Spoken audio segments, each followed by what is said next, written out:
Hello, my darling cupcakes. We are back reviewing the Chucky TV series. We are on episode 5 of season 2, this time called Doll vs. Doll. This episode feels like someone pressed fast forward and forgot to click play. That's a VHS reference, and I hope some people get it. There also seems to be a quota of how many scene changes they can fit in one episode.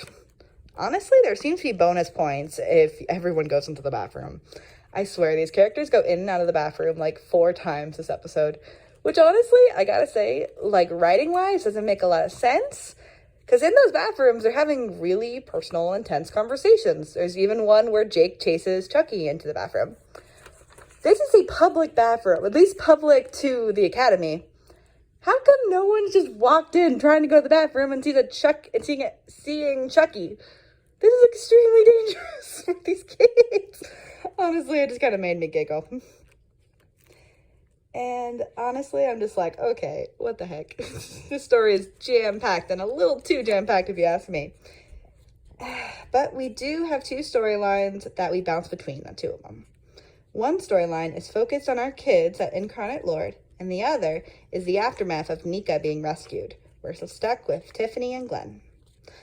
Along with all the annoying meta-comedy and the dumps of exposition, this episode is a clear example of how stubbornness and delusions can be quite dangerous. Tiffany is a prime example of this, and that could be its own video altogether.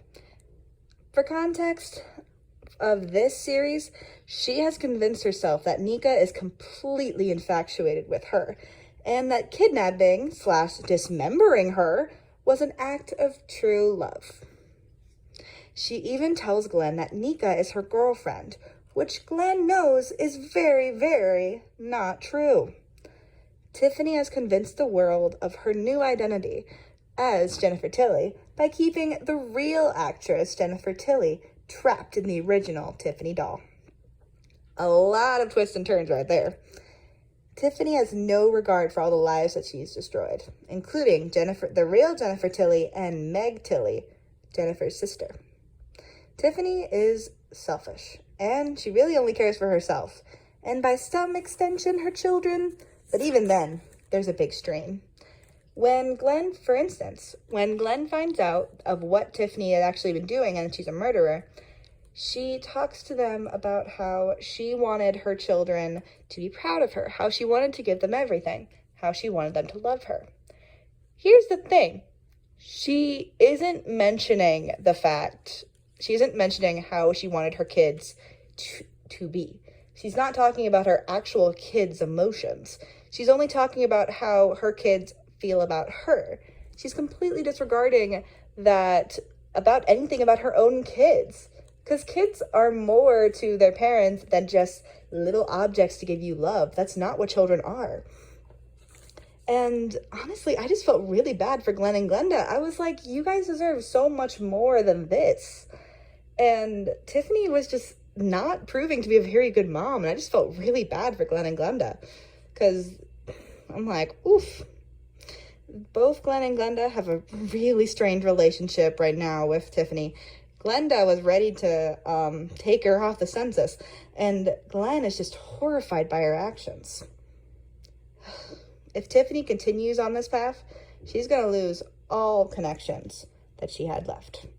And right now, all she really had was Glenn and Glenda, since she cut out her friends and left Chucky. Our boy Jake is in the exact same boat. I swear I want to smack him. He is hyper-focused on good Chucky, and he has developed this mindset that the entire world is against him, and it's putting a lot of pressure on our whole friend group. But that's been pretty consistent with Jake since the first episode in season 2. It seems to be their kind of arc of him trying to protect himself by saying the world's against him. I'm not about it, and to be honest, I feel like I've talked about it enough. Instead, let's talk about who has gone through the ringer in this episode. Devon. Devon is just, to be honest, he's not having a good time. Father Bryce blames him for the crucified Chucky doll and forces him to read homophobic Bible verses, trying to cure him. Devon is also dealing with Jake, who is forgiving Chucky, despite the fact that Chucky has killed almost all of their parents.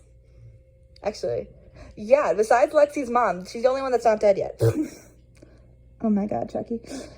Devon decides to pull away entirely from Jake. He can't handle this much separation. In his mind, Jake has gone completely delusional, and he can't see someone that he loves go through this much pain. So Jake decides to go with Chucky, and Devon decides that he is going to have his space.